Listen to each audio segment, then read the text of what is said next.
गोपिका जीवनस्मरणं गोविन्दा गोविन्दा। सद्गुरुनाथ महाराज की जय।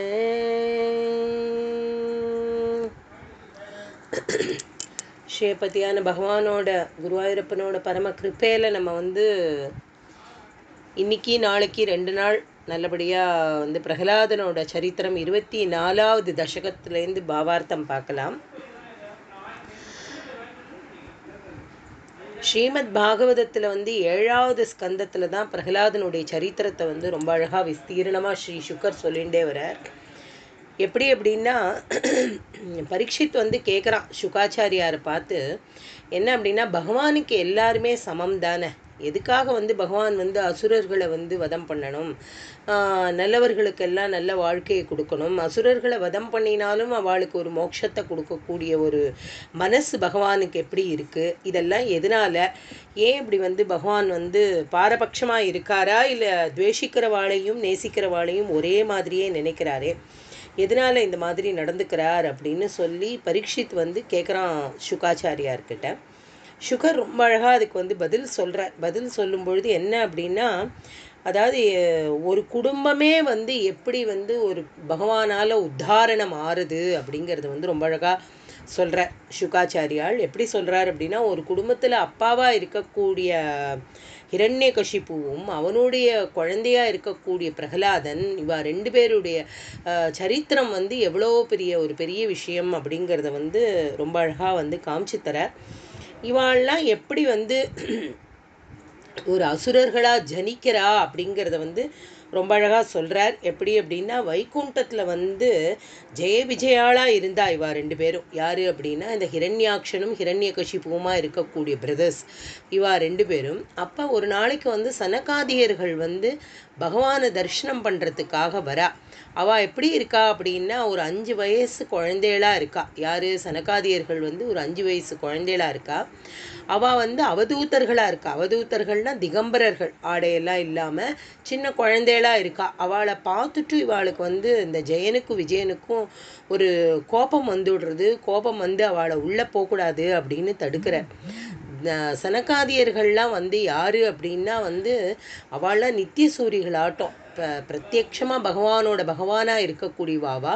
அவளை பார்த்து இவள் அப்படி சொன்ன உடனே அவள் இந்த மகான்கள் என்ன பண்ணுறா அப்படின்னா, ஒரு சாபத்தை கொடுத்துடுறா.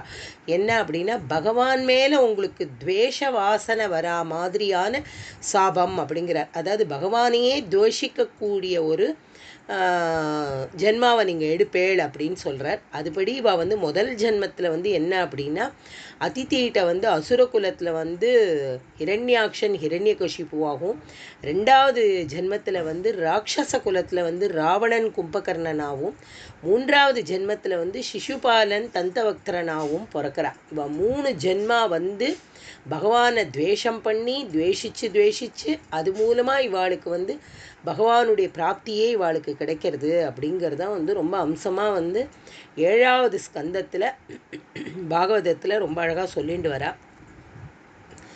இதே மாதிரி ஹிரண்யாக்ஷனுடைய கதையை நம்ம முதல்ல பார்த்தோம் இல்லையா. ஹிரண்யாக்ஷன் எப்படி வதம் பண்ணப்பட்டான் பகவானால் அப்படிங்கிறத பார்த்தோம். அப்போவே என்ன ஆகிடுறது அப்படின்னா, தன்னுடைய சகோதரன் ஹிரண்யாக்ஷனை கொன்னுட்டான் பகவான் அப்படின்ற ஒரு கோபம், அந்த ஆத்திரம் ஹிரண்யகசிப்புக்கு கண்டிப்பாக அந்த பகவானை வதம் பண்ணுவேன் அப்படிங்கிற ஒரு வைராக்கியத்தை எடுத்துக்கிறான். அந்த மாதிரி சமயத்தில் என்ன அப்படின்னா, கையாத்து அப்படிங்கிறவ தான் ஹிரண்யகசிப்புவனுடைய மனைவியோட பெயர். அவள் கர்ப்பமாக இருக்கா. கர்ப்பவதியாக இருக்கக்கூடிய அவளுக்கு அந்த அசுர குலத்தில் அந்த அசுர மகாராஜாவாக இருக்கக்கூடிய ஹிரண்யகசிப்புவனுடைய மனைவி கர்ப்பமாக இருக்கா. இவன் என்ன அப்படின்னா, உலகம் பூரா ஆண்டுடுறான், உலகம் பூரா ஜெயிச்சுடுறான், எல்லா விதமான வரங்களையும் அவன் வாங்கின்றான். ரொம்ப ஸ்பெசிஃபிக்கான ஒரு வரத்தையும் வாங்கிக்கிறான். யாராலையும் தன்னை கொல்ல முடியாது அப்படிங்கிற ஒரு ஸ்பெஷல் வரமும் இவனுக்கு கிடைக்கிறது. அதனால இவன் என்ன பண்ணுறான் அப்படின்னா, தான் தான் ராஜா, தனக்கு மிஞ்சி எதுவுமே இல்லை அப்படின்னு எல்லாரும் தன்னை புகழணும், தன்னையே பேசணும், தன்னையே நமஸ்கரிக்கணும், தனக்கு மீறி எதுவும் இல்லை அப்படிங்கிற ஒரு ஸ்திதியில் ரொம்ப அழகாக அதை பண்ணிட்டு வரான். அப்படி ஆன உடனே என்ன ஆறுது அப்படின்னாக்க இப்போ கர்ப்பத்தில் இருக்கிற பிரகலாதன் அந்த குழந்தை இருக்கான் இல்லையா, அப்போ நாரத மகரிஷிக்கு வந்து தெரியறது பகவானை வந்து குரு மூலமாக தானே நமக்கு வந்து எந்த ஒரு உபதேசமும் பிராப்தியாகுது. அதே மாதிரி இங்கே நாரத மகரிஷி வந்து இந்த அவளுக்கு கயாத்துக்கு வந்து உபதேசம் பண்ணுறார். அவனுடைய பத்னிக்கு உபதேசம் பண்ணும் பொழுது அந்த உபதேசத்தை வந்து யார் முதல்ல ஸ்வீகரணம் பண்ணிக்கிறா அப்படின்னா கர்ப்பவாசத்தில் இருக்கக்கூடிய பிரகலாதன் அதை கேட்குறான் காதால். பிரகலாதன் அதை காதால் கேட்டு பிரகலாதனுக்கும் அந்த மகாமந்திரத்தினுடைய உபதேசம் ஓம் நமோ நாராயணா அப்படிங்கிற அந்த உபதேசம் அவனுக்கு கிடைச்சி விடுறது. அந்த கிடைச்சதுனால அவனுக்கு என்ன அப்படின்னா நல்ல வாசனா இருக்குது. அவனுக்கு நல்ல வாசனானா நல்ல எண்ணங்களோட பிறக்க போகிறது அந்த குழந்தை. அதில் வந்து என்ன அப்படின்னா பகவான்கிட்ட வந்து சுகர் வந்து சொல்கிறார் பாகவதத்தில் சொல்லும் பொழுது, பகவான்கிட்ட அதீதமாக துவேஷமோ காமமோ ஸ்நேகமோ பயமோ பந்துத்துவமோ சக்கியமோ இதெல்லாம் வச்சுருக்கிறவ அத்தனை பேருக்குமே பகவான் மோட்சத்தை தான் கொடுப்பான் அப்படிங்கிறது வந்து ரொம்ப அழகாக ஒரு ஸ்லோகத்தில் சொல்கிறார்.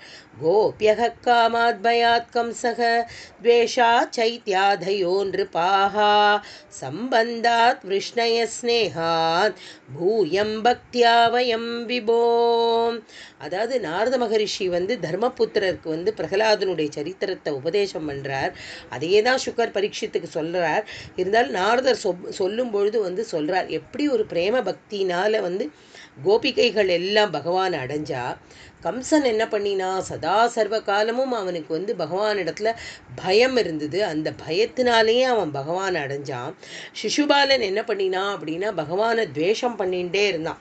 அதனால அவன் பகவானை அடைஞ்சான். பாண்டவர்கள் வந்து ரொம்ப ஸ்நேகபாவத்தினால இருந்தா அவளுக்கும் பகவானுடைய பிராப்தி கிடைச்சிது.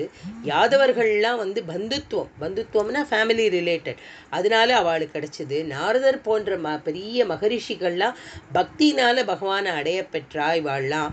அதனால பகவானை வந்து ஸ்மரிக்கிறது வந்து கண்டிப்பாக மோட்சத்துக்கு ஏதாவது ஒரு வகையில் ஹேத்துவாக இருக்கும் அப்படிங்கிற வழியெல்லாம் அவர் வந்து ரொம்ப அழகாக சொல்லிகிட்டே வரார். அப்படி சொல்லிகிட்டே வந்தவர் என்ன பண்ணுறார் அப்படின்னா ஒன்னொன்றும் வந்து அவாவாளுடைய கர்ம வினைப்படி இதெல்லாம் நடக்கிறது. யார் இந்த துவாரபாலகர்கள் வந்து மகான்களுடைய சாபத்துக்கு ஆளானது பகவானுடைய துவேஷ வாசனையோட 3 ஜென்மாக்கள் இவ வந்து கஷ்டப்படுறா.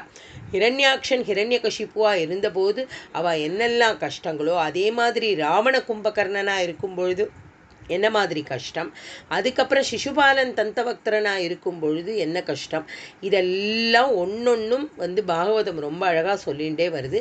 3வது ஜென்மத்தில் இவாளுக்கு மோட்சம் கிடச்சிடுறது. இப்போ தர்மபுத்திரர் வந்து என்ன பண்ணுறார் அப்படின்னா ஒரு பெரிய ராஜசூய யாகம் நடத்துகிறார். அந்த சமயத்தில் வந்து சிசுபாலன் என்ன பண்ணுறான் அப்படின்னா பகவானை வாயில் வந்தபடி வெய்யறான், நிந்திக்கிறான், அப்படிப்பட்ட வார்த்தைகளால் நிந்திக்கிறான். அப்போ பகவான் பொறுத்துட்டே இருக்கார். அவனுடைய 100வது தடவை அவன் நிந்திக்கும் பொழுது தன்னுடைய கையில் இருக்கிற சக்கராயுதத்தை வந்து எடுத்து அவனோட தலையை கொய்து அப்படியே வதம் பண்ணுறார்.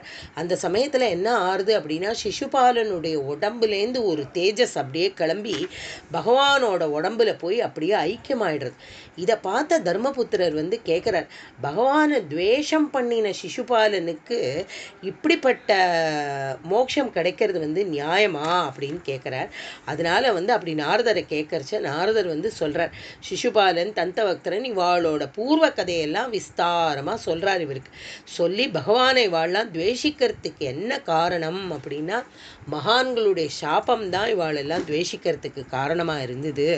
அதனால வந்து அந்த சரித்திரத்தை தான் வந்து சுகர் வந்து பரீட்சித்துக்கும் உபதேசம் பண்ணுறார். பரீட்சித்துக்கு உபதேசம் பண்ணின அதையே தான் வந்து இந்த இடத்துல வந்து நாராயணத்தில் வந்து நம்மளுடைய நாராயண பட்டத்திரியும் வந்து ரொம்ப அழகாக 20 ஸ்லோகங்களில் வந்து பிரத்யட்சமாக பகவானை வந்து தர்ஷனம் பண்ணுறார். குருவாயூரப்பன் வந்து ஒரு எப்படி வந்து தூணை பிளந்துண்டு வந்து அவன் வந்து காட்சி தராரோ அதே காட்சி அந்த நரசிம்ம ரூபத்தை வந்து நம்மளுடைய பட்டத்திரி அனுபவிச்சிருக்கார் அப்படிங்கிறது வந்து அவருடைய ஸ்லோகங்கள்லேருந்தே வந்து அவ்வளவு ஆழமாக தெரியுது. அவருடைய ஸ்லோகத்துலேருந்து முதல் ஸ்லோகத்தில் வந்து ரொம்ப அழகாக சொல்கிறார், हिरण्याक्षे पोत्री प्रवरवपुषा देवभवता हते शोकक्रोध क्लपितधृतिरेतस्य सहजः हिरण्यप्रारम्भः कशिपु अमरारातिसदसि प्रतिज्ञामातेने तव किल वधार्थं मधुरिपो.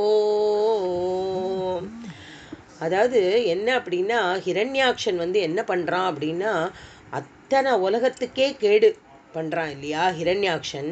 அதுக்காக அப்போ வந்து என்ன ஆறுது அப்படின்னா, பகவான் வந்து அவனை வதம் பண்ணிடுறார். அப்போ தெரிஞ்சு போயிடுறது தன்னோட சகோதரனான ஹிரண்யாக்ஷனை வதம் பண்ணின அந்த பகவான் மேலே ஹிரண்யகசிப்புவுக்கு அப்படி ஒரு துவேஷம் வந்துடுறது. அவனுக்கு வந்து சோகம் கோபம் எல்லாம் வந்து அவன் என்ன அப்படின்னாலும் தன்னோட ஹிரண்யாக்ஷன் செஞ்ச தப்புக்குத்தான் இந்த தண்டனை அப்படின்னு அவனுக்கு வந்து உணரக்கூடிய அளவுக்கு அவனுக்கு புத்தி இல்லை. ஹிரண்யகசிப்புக்கு வந்து துவேஷம் விவேகம் இல்லை. அவனுக்கு விவேகம் இல்லாததுனால என்ன அப்படின்னா, எந்த ஒரு மனுஷனுக்கு விவேகம் இல்லையோ அவனுக்குத்தான் சோகம் கோபம் மனசில் தளர்ச்சி எரிச்சல் ஆத்திரம் இதெல்லாம் வரும் அப்படிங்கிறதுக்கு இந்த இடத்துல ஹிரண்யகசிப்புவை உதாரணமாக சொல்கிறார் பட்டத்ரி.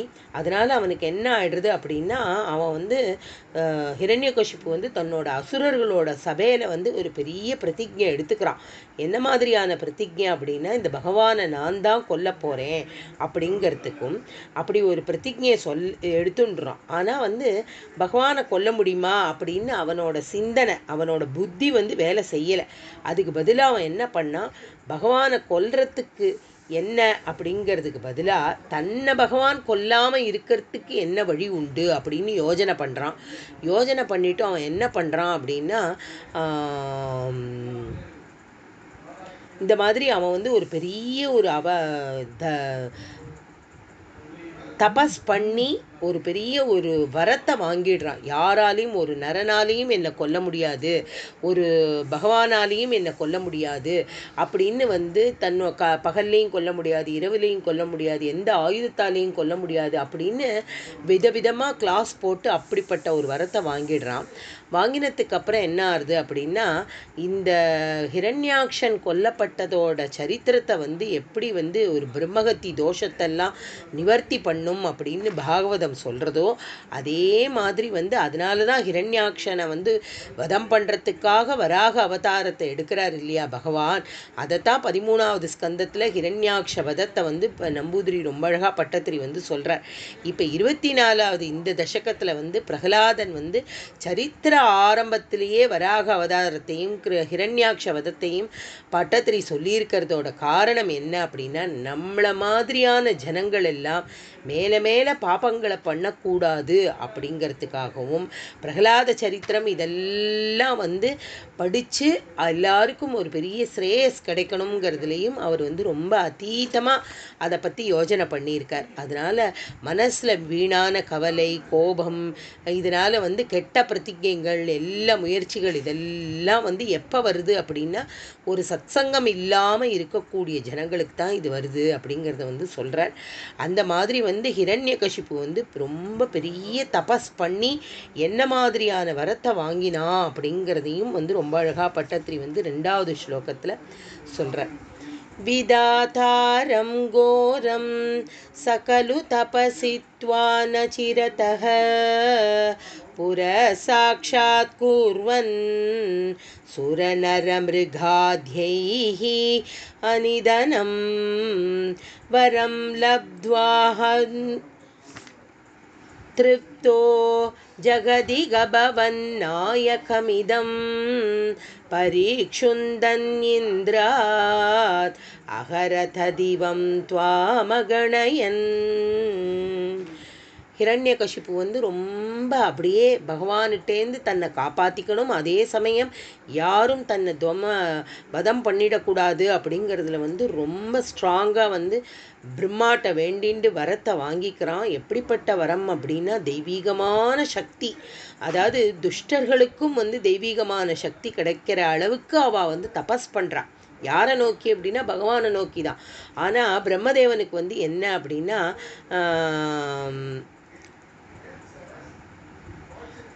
அவர் வந்து உலகத்தை காக்கக்கூடிய இந்த பகவானையே துவம்சம் பண்ணணும் அப்படிங்கிறதுக்காக இவன் அப்படி வரான்றது தெரிஞ்சுமே வேற வழி இல்லை. இருந்தாலும் இந்த பகவானால தானே இவனுக்கு வந்து மோட்சகதி கிடைக்கணும். அதனால வந்து ஒரு வரத்தை வந்து அவர் கொடுத்து விடுறார். என்ன அப்படின்னா அவ என்னதான் தபஸ் பண்ணி வரம் வாங்கினாலும் அதில் ஏதோ ஒரு சூக்ஷ்மமாக ஒன்று மறைஞ்சு இருக்கும். அந்த மறைஞ்சு இருக்கிறதான் பகவான் வந்து ரொம்ப அழகாக வெளிக்கொணர்ந்து அவளை வந்து எப்படி அழிப்பார் அப்படிங்கிறது வந்து நமக்கெல்லாம் காமிச்சு தரார். அதனால வந்து கெட்டவர்கள்லாம் வந்து எப்படிப்பட்ட வரங்களை வாங்கினாலும் அதை வந்து துஷ்பிரயோகம்தான் பண்ணுவாளே தவிர வந்து உலகத்துக்கு நல்லதை பண்ணணும் அப்படிங்கிறதா அவள் வந்து வரமெல்லாம் வாங்கிக்கிறதே இல்லை. ஸோ அதனால வந்து பகவான்கிட்ட வந்து அவளுக்கு வெறுப்பு தான் ஜாஸ்தி ஆகுமே தவிர வந்து அவளுக்கு நல்லத்தனம் வரதில்லை அப்படிங்கிறதையும் வந்து சொல்கிறார். அதுக்கப்புறம் தன்னுடைய 3வது ஸ்லோகத்தில் வந்து ரொம்ப அழகாக சொல்கிறார். நிகந்தும் துவாம் பூய ஸ்தவ பதமவாப்தஸ்ய சரிபோஹோ பகே திருஷ்டேரந்தர் ददित हृदये सूक्ष्मवपुषा नदन्नुच्चैस्तत्राप् अखिलभुवनान्ते च मृगयन् वियायातं मत्वा स सकलु जितकाशीनिववृते.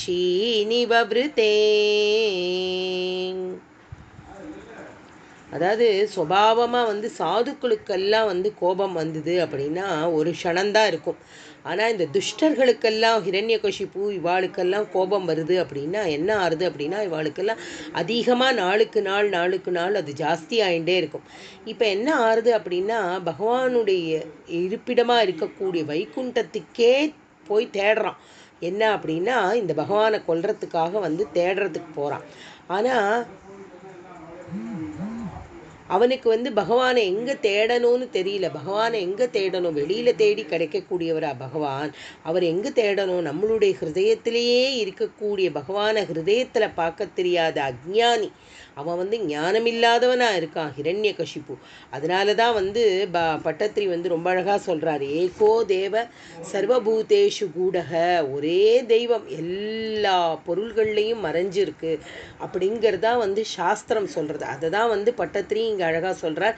சூக்ஷ்மாத் சூக்ஷ்மமதரம் ஞேயம் அப்படிங்கிற, அதாவது சூக்ஷ்மத்தை காட்டிலும் சூக்ஷ்மமானது அந்த ஒரு பரமாத்ம ஸ்வரூபம். அதை வந்து வைகுண்டத்தில் பல உலகங்கள்லையும் போய் தேடினாலும் பகிர்முகமான பார்வை, வெளிமுகமாக அதை பார்க்குற ஒரு பார்வையில் நம்ம பகவானை வந்து கண்டுபிடிச்சிட முடியாது. பகவானை வந்து என்ன அப்படின்னா அவரை வந்து நம்மளுடைய ஹிருதயத்தில் தேடணும் அப்படிங்கிற ஒரு பெரிய ஆழ்ந்த தத்துவம் அது.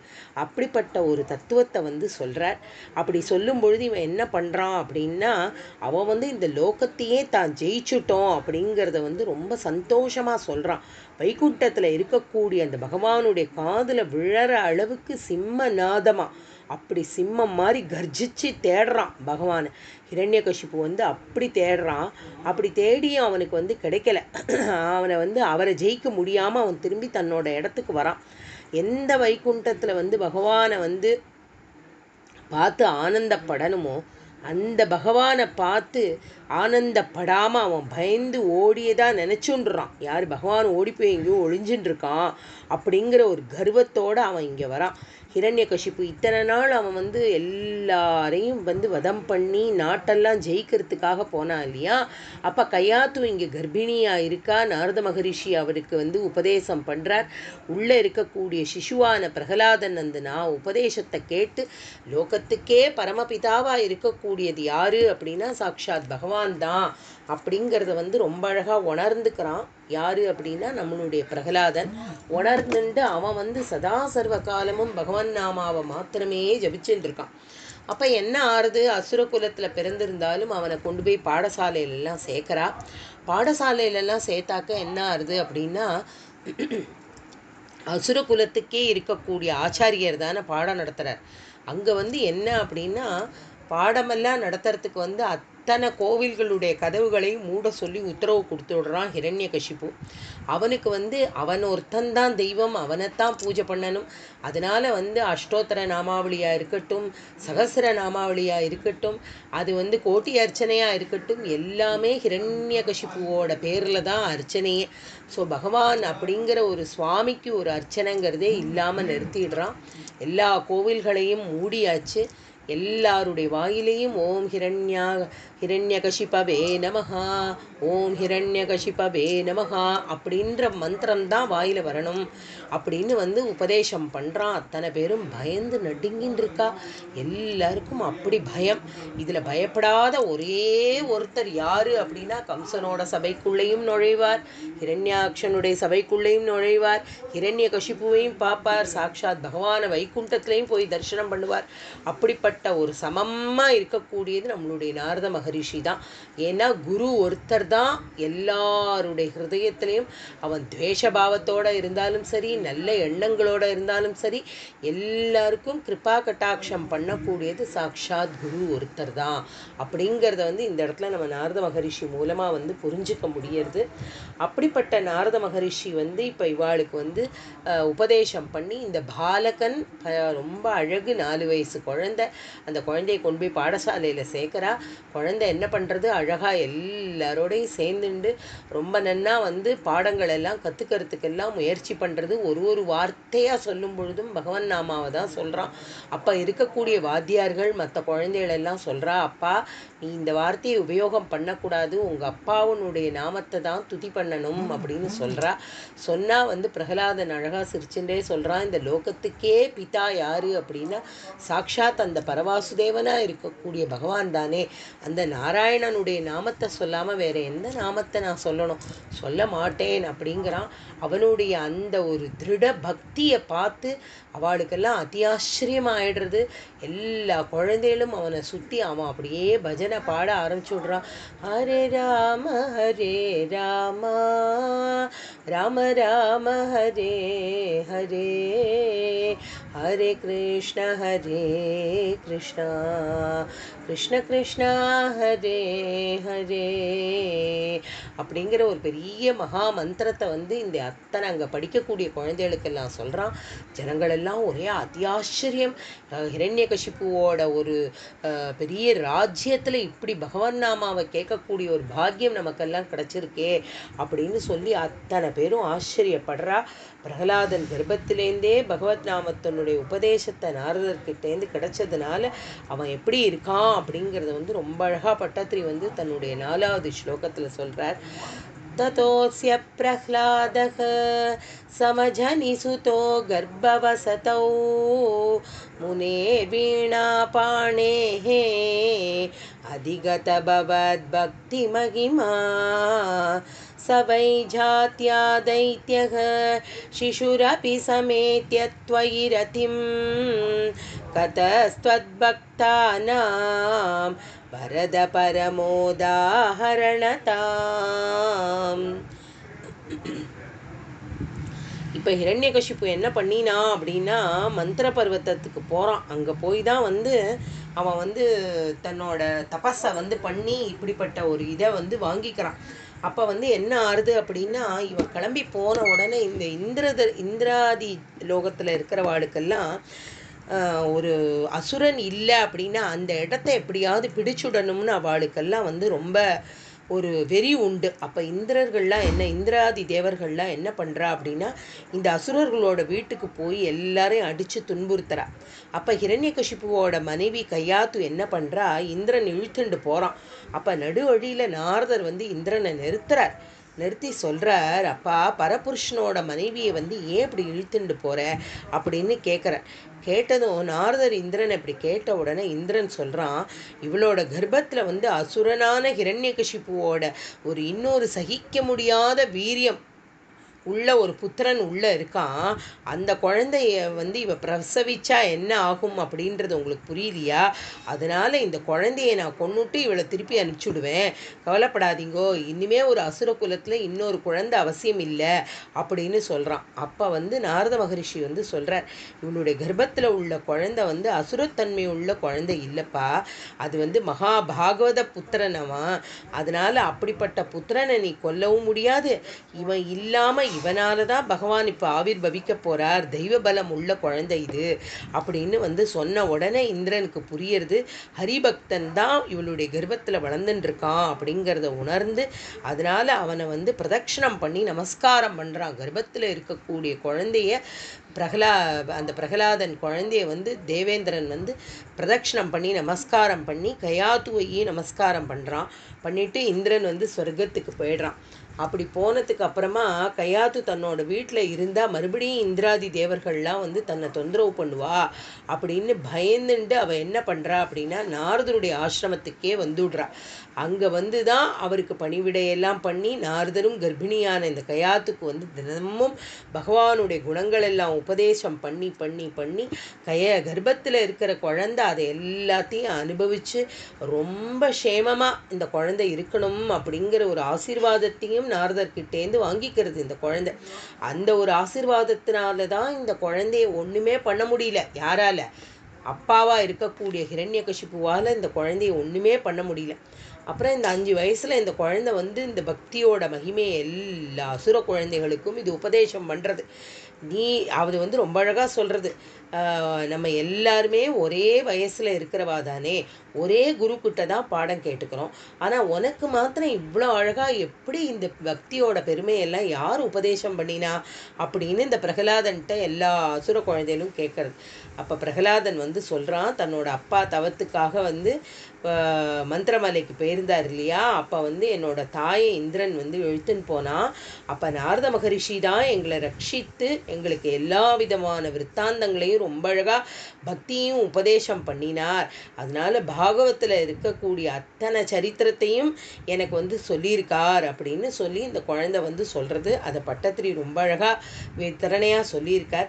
அந்த மாதிரி பல சாஸ்திரங்கள் வந்து வயசானமாக படிச்சிருக்கக்கூடிய சாஸ்திரங்கள், அதில் எப்படி பக்தியினுடைய பிரபாவம் இருக்கோ அதை இத்தினூண்டு பிரகலாதன் வந்து நாரதருடைய சத்சங்கத்தினால அவனுக்கு கர்ப்பத்திலேயே அது கிடச்சுடுத்து அப்படிங்கிறத நினச்சி நினச்சி நம்பூதிரி பட்டத்திரி வந்து அப்படி சந்தோஷப்படுறார். அதனால தான் பிரகலாதன் வந்து பக்தர்களுக்கெல்லாம் உதாரணமாக இருக்கான்.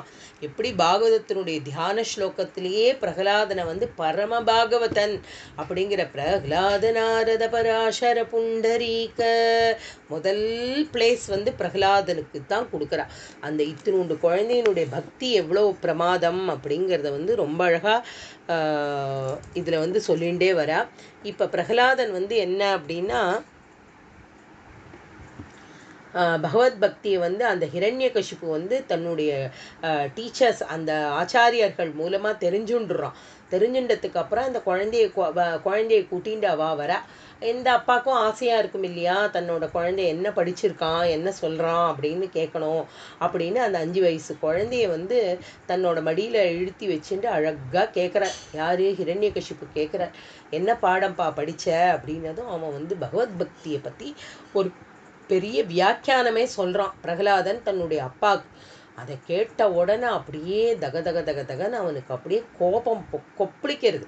அந்த டீச்சர்ஸ் எல்லாம் கூப்பிட்டு கத்துறான், என்ன நினச்சிட்டு இருக்கேள், நீங்கள் என்ன சொல்லி கொடுத்துருக்கேள் இவனுக்கு, பரம பரம புருஷனாக இருக்கக்கூடிய பகவான் நாமான்னு எதையோ வளர்றான் இவன்.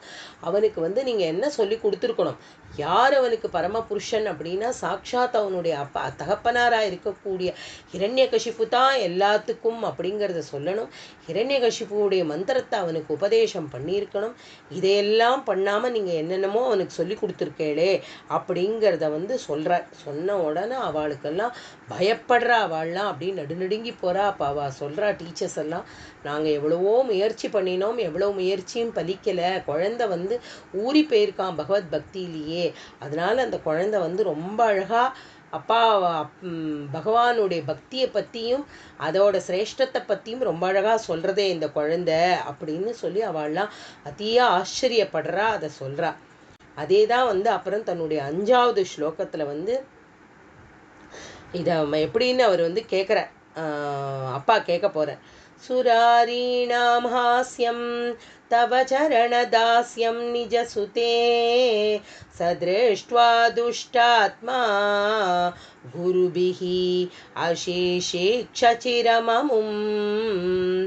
गुरुप्रोक्तं शासौ इदमिदमभद्राय दृढमिति अपाकुर्वन् सर्वं तव चरणभक्त्यैव ववृते. பாகவதத்தில் வந்து ரொம்ப அழகாக பிரகலாதனுடைய பகவத் பக்தியை வந்து விஸ்தீரணமாக சொல்லியிருக்கார். அதோட சாரத்தை பட்டத்திரி ரொம்ப அழகாக இங்கேயும் கொடுத்துருக்கார். ஒரு நாளைக்கு ஹிரண்யகசிபுவை கூப்பிடுறான். குழந்தைய கூப்பிட்டு மடியில் வச்சுட்டு குழந்தையிட்ட கேட்குறான், பிரகலாதா, உன் மனசுக்கு எது நல்லதுன்னு தோன்றதோ அதை சொல்லு அப்படிங்கிறான். பிரகலாதன் வந்து பதில் சொன்னது என்ன சொல்கிறான் அப்படின்னா, அதாவது பொய்யான பொருள் எது அப்படின்னா, பெண்களிடத்தில் மனசை செலுத்தி கவலைப்படும் மனுஷாளுக்கு வந்து இந்த வீடு வந்து எப்படி இருக்குது அப்படின்னா, இந்த ஆத்மா அப்படிங்கிற இந்த வீடு எப்படி இருக்குன்னா ஒரு பெரும் பாழுங்கிணறு போல் இருக்குது. அந்த பாழுங்கிணத்துல என்ன அப்படின்னா நிறையா புல் செடி கொடி எல்லாம் மூடப்பட்டிருக்கும். அதில் வந்து என்ன இருக்காது அப்படின்னா ஜலமும் இருக்காது. உள்ளே வந்து நிறையா பாம்பு புழு பழ துஷ்ட ஜந்துக்கள் எல்லாம் உள்ளே இருக்கும். அந்த பாழுங்கிணறுன்னு தெரியாமல் என்ன பண்ணுவான் அப்படின்னா, மேலே அப்படியே இருக்கக்கூடிய புல்லெல்லாம் சாப்பிடலாம் அப்படின்னு ஒரு பசு தன்னோட முன்னங்காலை தூக்கி அது மேலே வைக்கும். வச்ச உடனே என்ன ஆகிடும் அப்படின்னா, நேராக அந்த கிணத்துக்குள்ளே அப்படியே விழுந்து செத்து போயிடும், மடிஞ்சிடும். ஏன்னா யாராவது அதை கருணையால் போய் தூக்கலாம் அப்படின்னு போனால் அது காப்பாற்றுறதே சாத்தியமாக இருக்காது. அதுபோல் நாம் குடியிருக்கிற இந்த வீடு அப்படின்னா இந்த சரீரம், இது வந்து பாழுங்கிணறு மாதிரி. அதில் இருக்கக்கூடிய இதுலேருந்து மீறி நம்ம வரணும். இந்த மாதிரியான ஒரு வாழ்க்கை, பொய்யான பொருள், எதுவும் சாஸ்வதம் இல்லாத விஷயம், இதிலெல்லாம் மனசை செலுத்தி ஒரு பாழுங்கிணறுல வந்து எப்படி ஜந்துக்களோடு இருக்கோமோ அதில் நம்மளுடைய ஜீவனை போடக்கூடாது. ஜீவன் இங்கே சொல்கிறது இந்த பசுவை. இப்படிப்பட்ட ஜீவன் வந்து இது இதோட ஆழமும் இதனுடைய இதுவும் தெரியாமல் உள்ளே போனால் அப்படியே அழிஞ்சு போயிடும். அதை கேட்டதும் வந்து என்ன ஆறுது அப்படின்னா, அதனால் நம்ம என்ன பண்ணணும் அப்படின்னா, இது எல்லாத்தையும் விட்டுட்டு ஹரிபஜனம் பண்ணுறது ஒன்று தான் நல்ல வழி அப்படின்னு அப்பாவுக்கு இந்த குழந்தை சொல்கிறான். சொன்னதை கேட்டோம். 5 வயசு குழந்தை சொல்லக்கூடிய பாடமாக இது அப்படின்னதும் ஹிரண்யகசிபு வந்து அப்படியே ஆத்திரமாறுது அவனுக்கு. எப்படி இந்த விஷ்ணு பக்தர்கள்லாம் வந்து குழந்தையோட மனசை எப்படி கெடுத்திருக்கா அப்படின்னு சொல்லி கோவப்படுறான். கோவப்பட்டு என்ன சொல்கிறான் அப்படின்னா, தர்மம் அர்த்தம் காமம் ராஜநீதி இதெல்லாம் இவனுக்கு உபதேசம் பண்ணுங்கோ அப்படின்ற. ஆனால் குழந்தைக்கு இந்த உபதேசத்துக்கெல்லாம் வந்து மோட்சத்துக்கு பயன்படுமா அப்படின்னு அது கேள்வி கேட்கறது. அதனால் பகவத் பக்தி ஒன்று தான் முக்தியை கொடுக்கும் அப்படின்னு இந்த குழந்தை வந்து நம்புகிறான். அதனால் அவன் வந்து என்ன பண்ணுறான் அப்படின்னா, தினமும் எப்பவுமே ஹரிநாராயண பஜனையை மாத்திரமே பண்ணிட்டு இருக்கான். அப்படிப்பட்ட பிரகலாதனுக்கு வந்து எப்படி வந்து சாதுக்கள்லாம் வேறு என்னத்தை சொல்லி கொடுக்க முடியும்? அதனால் அவன் வந்து எதையுமே பற்றி கவலைப்படலை. ஹிரண்யகசிப்புக்கு வந்து இந்த பக்தி, இவன் பண்ணுற பக்தி வந்து சந்தோஷத்தை கொடுக்கவே இல்லை அப்படிங்கிறத வந்து பட்டத்திரி ரொம்ப வருத்தமாக சொல்கிறார். அப்படிப்பட்ட ஒரு அருமையான குழந்தை பகவத் பக்தி இந்த 5 வயசு பாலகனாகவே இவன் பண்ணுறானே, அதை அந்த அப்பாவுக்கு ரசிக்க தெரியலையே அப்படின்னு சொல்லி ரொம்ப பட்டத்திரி அப்படியே வருத்தப்படுறார். அப்படிப்பட்ட பக்தினால தான் வந்து மகத்தான சேமத்தை பிரகலாதன் அடையறான் அப்படிங்கிறத வந்து பின்னாடி வரக்கூடிய அந்த ஸ்லோகங்கள்லாம் வந்து ரொம்ப அழகாக சொல்கிறார். அப்போ என்ன ஆறுது அப்படின்னா, திரும்பவும் வந்து ஒரு நாளைக்கு வந்து அவர் கேட்குறார். அதை வந்து தன்னோட 6வது ஸ்லோகத்தில் வந்து சொல்கிறார். அதீதேஷு சிரேஷ்டம் கிமிதி பரிபிருஷ்டே ததனயே பவத் பக்திம் வர்மியாம் अभिघदति पर्याकुलधृतिः गुरुभ्यो रोक्षित्वा सहजमधिरस्येति अभिविधन् वधोपायानस्मिन् व्यथनुत भवत्पादशरणे அன்னைக்கு கேட்குறாரு இன்னொரு நாளைக்கு. இப்போ இதெல்லாம் போய் தர்மம், அர்த்தம், காமம், சாஸ்திரம் இதெல்லாம் கற்றுக்க திருப்பி அனுப்புகிறார் இல்லையா? அனுப்பினத்துக்கு அப்புறமா திரும்ப ஒரு நாள் கூப்பிடுறார், பிரகலாதா நீ என்ன மாதிரியான பாடங்கள் எல்லாம் ரொம்ப நன்னா படிச்சிருக்க சொல்லே அப்படின்னு திரும்ப அவனை வந்து கேள்வி கேட்கறதுனால அப்போ என்ன பண்ணுறான் அப்படின்னா, அதுக்கு இந்த குழந்தை ரொம்ப அழகாக வந்து சொல்கிறது, பகவானிடத்தில் பண்ணக்கூடிய பக்தி ஒன்று தான் நமக்கு வந்து சகல சிரேஷ்டத்தையும் தரக்கூடியது அப்படிங்கிறத வந்து பாகவதத்தில் ரொம்ப அழகாக வந்து பிரகலாதன் வந்து நவவித பக்தியை வந்து எப்படி சொல்கிறான் அப்படிங்கிறத வந்து பாகவதம் ரொம்ப விஸ்தீரணமாக சொல்கிறது. ரொம்ப அருமையான இடம் இந்த இடம். அதாவது பிரகலாதன் அந்த 5 வயசு குழந்தை வந்து பக்தி எப்படி பண்ணணும், 9 விதமான பக்தி எப்படிப்பட்ட சிரேஷ்டம் அப்படிங்கிறத வந்து ரொம்ப அழகாக சொல்கிறது. ஸ்ரவணம் கீர்த்தனம் விஷ்ணோः ஸ்மரணம் பாதசேவனம் அர்ச்சனம் வந்தனம் தாஸ்யம் சக்கியம் ஆத்மநிவேதனம் இதி பும்சாம் பிதா விஷ்ணோ பக்திச்சேன்னவலக்ஷணா क्रियते भगवत्यद्धा தன்மன்யேதீதம் உத்தமம். ஸ்ரவணம்னா காதால கேட்கறது, மகாவிஷ்ணு பகவானுடைய சகல கதைகளையும் கேட்கறது. அதையே வந்து ரெண்டாவது என்ன அப்படின்னா கீர்த்தனம் அப்படிங்கிறார். அந்த மாதிரியான கதைகளை வந்து திரும்ப மேலே மேலே சொல்கிறது இல்லை, பகவன் நாமாக்களை வாயால் சொல்கிறது. அப்புறம் வந்து என்ன அப்படின்னா விஷ்ணு ஸ்மரணம் அப்படிங்கிறார். அந்த பகவானே சதா சர்வ காலமும் நினச்சுண்டே இருக்கிறது. நாலாவதா என்ன சொல்கிறான் அப்படின்னா பாதசேவனம் அப்படிங்கிறான். பகவானுடைய மூர்த்தியை வந்து பூஜை பண்ணணும், பகவானுடைய சரணங்களை சதா சர்வ காலமும் உபாசிக்கணும் அப்படிங்கிறத வந்து நாலாவதா சொல்கிறான். அஞ்சாவதா என்ன சொல்கிறான் அப்படின்னா பகவானையே பூஜை பண்ணணும், அர்ச்சனம் அப்படிங்கிறான். பகவானுடைய மூர்த்தியை வந்து பூஜை பண்ணணும். அப்புறம் என்ன அப்படின்னா வந்தனம்னா நமஸ்காரம் பண்ணுறது, பகவானை நமஸ்காரம் பண்ணணும் சதா சர்வ சமயமும். அதே மாதிரி ஏழாவதா வந்து என்ன அப்படின்னா தாஸ்யம் அப்படிங்கிறான். பகவானுக்கு பணிவிட பண்ணுறது. அதாவது அர்ச்சாவதார மூர்த்தியாக இருக்கக்கூடிய பகவானாக இருந்தாலும் பிரத்யக்ஷமாக பகவான் கண்ணுக்கு முன்னாடி வந்து நின்னாலும் பகவானுக்கு பணிவிடை பண்ணுறது அப்படிங்கிறது வந்து ஒரு பெரிய ஒன்னமங்க பக்தி அப்படிங்கிறது ரொம்ப அழகாக சொல்கிறான். அதுக்கப்புறம் என்ன அப்படின்னா தாஸ்யம் அப்படிங்கிறான். தாஸ்யம் அப்படின்னா சிநேகித நாட்டம் இல்லை, பகவானுக்கு பணிவிட பண்ணுறது தான் தாஸ்யம். அதுக்கப்புறம் எட்டாவது வந்து சக்கியம் அப்படிங்கிறான். ஒரு சிநேகிதனை போல வந்து பகவானோட கூட இருந்து அவனை பஜனை பண்ணணும். அதுக்கப்புறம் வந்து ஆத்ம நிவேதனம் அப்படிங்கிற. ஆத்ம நிவேதனம் அப்படின்னா அதாவது பகவானிடத்திலேயே ஒப்புவித்தல், பகவானிடத்திலேயே தங்களை அப்படியே சரணாகதி கொடுத்து விடுறது, சுவாமிக்கிட்டேயே நம்மளை சரணாகதி பண்ணுறதுக்கு பேர் தான் ஆத்ம நிவேதனம். இது ரொம்ப அழகாக வந்து நம்மளோட குருநாதரும் சொல்லியிருக்கார். நம்மளுடைய அதாவது குருக்கிட்ட அதீதமான பக்தி, அதீதமான திருடமான நம்பிக்கை வச்சிருக்கிறவா வந்து சில பேர்லாம் நான் பார்த்துருக்கேன், இன்னமும் இருக்கா. எனக்கு தெரிஞ்ச ஒரு மாமாலாம் இருக்கா. அவரெல்லாம் வந்து நம்மளுடைய குருநாதர்கிட்டே ஆத்ம நிவேதனம் வாங்கின்னு இருக்கா. அவள்லாம் வந்து ஆத்ம சமர்ப்பணம் பண்ணியிருக்கா சுவாமிகிட்ட, நம்மளுடைய குருநாதர்கிட்ட. அதாவது குருநாதரை இல்லாமல் அவள் வந்து ஒரு காரியமும் பண்ண மாட்டா. அதுக்கு அப்போ எப்படிப்பட்ட ஒரு திருட பக்தி வேணும், அப்போ திருடமான ஒரு நம்பிக்கை. அதாவது நம்மளுடைய குரு சொல்கிற வாக்குக்கு எதிர் விவாதமோ எதிர் வாக்கோ கிடையவே கிடையாது.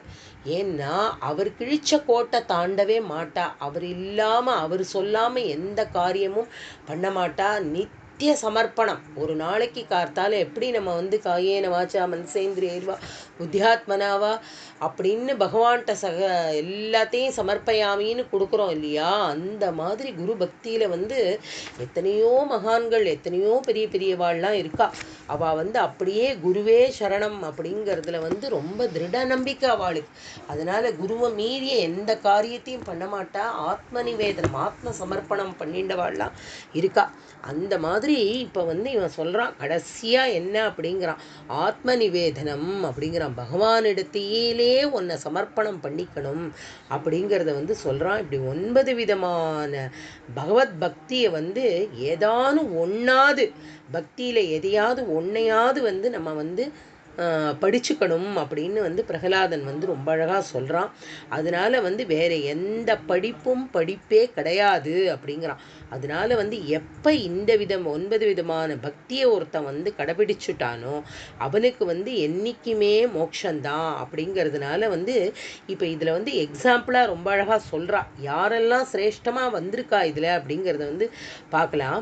பகவத் கதாசிரவணம் பண்ணினது யார் அப்படின்னா பரீட்சித். இப்போ பரீட்சித்து வந்து என்ன பண்ணுறான், பகவானுடைய கதைகளை ஸ்ரவணேன சுகம் கேட்டு அவனுக்கு மோட்சமே கிடச்சி விடுறது இல்லையா. 7 நாளில் பகவானுடைய கதைகளை மாத்திரமே கேட்குறான். அப்புறம் பகவத் கதா கீர்த்தனம். இந்த இடத்துல யார் கீர்த்தனம் பண்ணுறா, ஸ்ரீ சுகர் பண்ணுறார். சுகர் பகவத் கதைகளை மாத்திரமே சொல்லின்னு இருக்கார் 7 நாள் பரீட்சித்துக்கு. 7 நாள் மாத்திரம் அவர் சொல்லலை, அவருடைய வந்து சதா சர்வ காலமும் பகவானையே ஸ்மரணம் பண்ணக்கூடியவர் சுகாச்சாரியர். அதனால் பகவத் ஸ்மரணம் பகவானுடைய கீர்த்தனத்தை பண்ணிகிட்டே இருக்கார். மூணாவதாக பகவத் ஸ்மரணம் அப்படிங்கிறதுக்கு யாரை எக்ஸாம்பிளாக சொல்லலாம் அப்படின்னா பிரகலாதனை தான் சொல்ல முடியும். ஏன்னா சதா சர்வ காலமும் கர்ப்பவாசத்திலேருந்து ஆரம்பித்து தன்னுடைய மோட்சகதி தான் வாழ்ந்து பெரிய ராஜாவாக ஆகி பகவானை பிரத்யட்சமாக பார்த்து எப்படிப்பட்ட ஒரு வாழ்க்கையை வாழ்ந்து காமிச்சிருக்கார் அப்படின்னா இந்த பிரகலாதனாக இருக்கக்கூடிய இந்த குட்டி பாலகன் பின்னாடி பிரகலாத ஆழ்வார் அப்படிங்கிற அளவுக்கு அவருக்கு வந்து பெருமையாக பிரகலாதனை வந்து சொல்லலாம். பகவத் ஸ்மரணம் பண்ணிகிட்டே இருந்தவர். பகவத் பாத சேவனம் அப்படிங்கிறதுக்கு யாரை நம்ம சொல்ல முடியும் அப்படின்னா சாக்ஷாத் மகாலட்சுமியை தான் சொல்ல முடியும். ஏன்னா மகாலட்சுமி தான் அழகேல் அப்படின்னு ஒரு க்ஷணம் கூட பகவானை விட்டு பிரியாமல் சதா சர்வ காலமும் பகவானுக்கே பாத சேவனம் பண்ணிட்டு இருந்தது வந்து சாக்ஷாத் மகாலட்சுமி தான் பண்ணுறா. அதுக்கப்புறம் வந்து பகவானுக்கு வந்து யார் அர்ச்சனம் அப்படின்னா அவர் வந்து என்ன அப்படின்னா பிருத்து சக்கரவர்த்தி. நம்ம பார்த்தோம் இல்லையா, பிருத்துவோட சரித்திரம் கொஞ்சம் முன்னாடி ஒரு 4-5 நாளைக்கு முன்னாடி அவருடைய சரித்திரத்தை தான் பார்த்தோம். அவர் தான் வந்து துருவனோட வம்சத்தில் பிறந்தவர் இல்லையா. எப்போ பார்த்தாலும் பகவானை வந்து என்ன பண்ணுறார், நமஸ்காரம் பண்ணிண்டே பகவானை வந்து அர்ச்சனம் பண்ணிகிட்டே இருக்கார். அவர் எவ்வளோ கேட்குறாரு, 1000 காதுகள் எனக்கு வேணும்னு கேட்குறாரு. என்ன அப்படின்னா பகவத் கதைகளை கேட்கக்கூடிய ஒரு அப்படிப்பட்ட காதுகளை எனக்கு கொடு அப்படின்னு பகவான்கிட்ட வேண்டின்னு இருக்கார். பகவானை சதா சர்வ காலமும் யார் ஒருத்தன் நமஸ்காரம் பண்ணிட்டு இருந்தார் அப்படின்னா அக்ரூரர் தான் சொல்லணும். ஏன்னா புரண்டு பகவானை நமஸ்காரம் பண்ணினவர் அக்ரூரர் தான். பகவானுக்கு பணிவிடை பண்ணுறதுல வந்து யாரை நம்ம வந்து மீளவே முடியாது, யாருமே அதற்கு ஈடு கிடையாது அப்படின்னா அது சாக்ஷாத் நம்மளுடைய ஆஞ்சநேய பகவான் தான். அதே மாதிரி சதா சர்வ காலமும் பகவானிடத்தில் சக்கியமாக இருந்துட்டு பகவானுக்கு ஒரு தோழனாக இருந்தது யார் அப்படின்னா வந்து அர்ஜுனனை தான் சொல்ல முடியும். அதே மாதிரி தன்னையும் தன்னோட குடும்பம் எல்லாத்தையும் வந்து ஒருத்தன் பகவானுக்கே அர்ப்பணம் பண்ணினார் அப்படின்னா சாக்ஷாத் மகாபலி சக்கரவர்த்தியை தான் இங்கே நமஸ்காரம் பண்ணிக்கணும். ஆத்ம நிவேதனம் அப்படின்னு தன்னையே கொடுக்குறார் இல்லையா. 3 அடி பகவான் அளக்கிறார் அப்படின்னது நமஸ்காரம் பண்ணி தன்னுடைய தலையை காட்டுறார். சகலத்தையும் கொடுத்து விடுறார். வீடு வாசல் மனைவி மக்கள் இடம் பொருள் எல்லாம் கொடுத்தும் பகவான் போறலையே இன்னொரு அடியை எங்கே வைக்கணும் அப்படின்னு கேட்டால் என் தலையில் வைப்பா அப்படின்னு கேட்குறாருன்னா அவருக்கு எப்படிப்பட்ட ஒரு ஞானியாக இருக்கணும். ஆத்ம நிவேதனம்னா இவாள்லாம் எக்ஸாம்பிள். 9 விதமான பக்திக்கு 9 பேரை வந்து அடையாளம் காட்டுறா. பாகவதம் அப்படி அழைச்சிட்டு போகிறது, ஒரு பக்தியை எப்படி பண்ணணும் அப்படிங்கிறத வந்து பிரகலாதன் வந்து அவ்வளோ அழகாக சொல்கிறான். இப்படி 9 விதமான பக்திகளை வந்து எப்படி பண்ண முடியாதது எதுவுமே கிடையாது. இதில் ஏதானும் ஒன்னையாவது வந்து பண்ணணும் அப்படின்னு ஆசைப்படுறான். அதனால ஹிரண்யகசிப்பு வந்து பிரகலாதனுடைய இந்த பதிலை கேட்ட உடனே ரொம்ப அவனால் தாங்க முடியல. இவனுக்கு பூர்வ ஜென்ம வாசனையில தான் இவனுக்கு ஏதோ இந்த பக்தி வந்திருக்கு, இதை முதல்ல ஒழிக்கணும். அதனால இவனுக்கு வந்து என்ன அப்படின்னா இவனையே அழிக்கிறதுக்கு என்ன வழி உண்டு அப்படிங்கிறத தான் வந்து எப்படியெல்லாம் இவனை வந்து துன்புறுத்தனா, இவன் வந்து ஹிரண்யகசிப்புவனுடைய நாமத்தையே ஜபிப்பான், தன்னுடைய அப்பா தான் உலகத்தில் சகலமும் அப்படிங்கிறத இவன் எப்படி உணர்வான் அப்படிங்கிறத வந்து சொல்கிறதுக்காக வந்து ரொம்ப அவனை வந்து துன்பப்படுத்த போகிறார். யார் அப்பாவா இருந்தாலும் அந்த ஒரு ஈகோ, அந்த ஒரு கர்வம் இருக்கு இல்லையா, தான் தான் தான் தான் தான் அப்படிங்கிற அந்த கர்வம் வந்து பக்தி பண்ணக்கூடியவனாக இருக்கக்கூடிய தன்னுடைய குழந்தைய கூட வந்து அந்த கர்வம் கண்ணை மறைச்சுடுறது. அந்த ஒரு மாயா அவன்கிட்ட அப்படிப்பட்ட ஒரு தீய ஒரு மாயா இருக்குது. அந்த ஒரு துர்குணத்தினால அவனுக்கு சாது சங்கம் இல்லை. அந்த சாது சங்கம் இல்லாத காரணத்தினால தான் சாது சங்கத்திலேயே இருந்து பகவான் நாமாவை பிரபாவத்தை புரிஞ்சுண்ட தன்னுடைய குழந்தைய இவனால் புரிஞ்சுக்க முடியல, அப்பாவாக இருக்கக்கூடிய ஹிரண்யகசிப்புவால் புரிஞ்சுக்க முடியல. அதனால் பிரகலாதனையே கொன்னுடணும் அப்படின்னு பார்க்குறான். அதனால் பிரகலாதன் வந்து அதுக்கெல்லாம் கவலையே படலை. ஏன்னா அவனுடைய நம்பிக்கை எங்கே இருந்தது, திருடமான அந்த நம்பிக்கை எங்கே இருந்ததுன்னா பகவானுடைய பாத கமலத்தில் தான் அவனுடைய மனசு இருந்தது, நம்பிக்கை இருந்தது. ஒரு க்ஷணமும் அவன் பகவானை நம்பினான். அதுதான், அதாவது ஒரு சரித்திரம் படிக்கிறோம் அப்படின்னா அந்த இன்டெப்த்தாக அந்த சரித்திரத்தில் இருக்கக்கூடிய வேல்யூஸ் என்ன அப்படின்னு புரிஞ்சுக்கணும். பிரகலாதனுடைய கதை அப்படிங்கிறது எல்லாருக்கும் தெரியும். எல்லாரும் பிறந்த காலத்துலேருந்து அம்மாவோ அப்பாவோ பாட்டியோ தாத்தாவோ நம்மளுடைய டீச்சரோ யாராவது ஒருத்தர் பிரகலாதனுடைய கதையை சொல்லியிருப்பா. பிரகலாதனுடைய கதையை தெரிஞ்சுக்கிறது பெருசு இல்லை, பிரகலாதன் என்ன பண்ணினான், எதில் அவன் ஸ்ட்ரென்த்ஃபுல்லாக இருந்தான் அப்படிங்கிற அது ரொம்ப முக்கியம். அதுதான் அந்த டெப்த்தை எடுத்துக்கணும். எந்த ஒரு சப்ஜெக்டை படிக்கிறோம் அப்படின்னாலும் அதனுடைய டெப்த்தை நன்னா புரிஞ்சுக்கணும். பிரகலாதனுடைய திருட நம்பிக்கை அது ஒன்று தான் அவனை கடைசி வரைக்கும் காப்பாற்றிட்டு போகிறது. அதுக்காக பகவான் என்ன பண்ண போகிறார் அப்படிங்கிறத வந்து மேலே 7வது ஸ்லோகத்தில் ஹிரண்யகசிப்பு என்னெல்லாம் பண்ண போகிறான் அப்படிங்கிறதையும் அதுக்கப்புறம் அப்படியே தொடர்ந்து நம்ம வந்து இதோட சரித்திரத்தையும் அப்படியே பார்த்துட்டே போகலாம். நரசிம்ம அவதாரம் எப்படி ஆறுதுங்க. குருவாயூரப்பனோட பரிபூர்ணமான கிருப்பையில் நம்ம 6 ஸ்லோகம் வரைக்கும் நேத்திக்கு பிரகலாதனுடைய சரித்திரம், அதுலேருந்து வந்து எப்படி நரசிம்மமூர்த்தி அவதாரம் பண்ண போகிறார், ஆவிர்பவிக்க போகிறார் அப்படிங்கிற வரைக்கும் வந்து பிரகலாத சரித்திரத்தை வந்து ஸ்மரிச்சுட்டோம் 7 ஸ்லோகம் வரைக்கும். 7வது ஸ்லோகத்தில் வந்து பட்டத்திரி வந்து பிரகலாதனுக்கு என்ன மாதிரியான கஷ்டங்களெல்லாம் வந்து தகப்பனான ஹிரண்யகசிப்பு கொடுக்குறான் அப்படிங்கிறத வந்து ரொம்ப அழகாக வந்து சொல்கிறார்.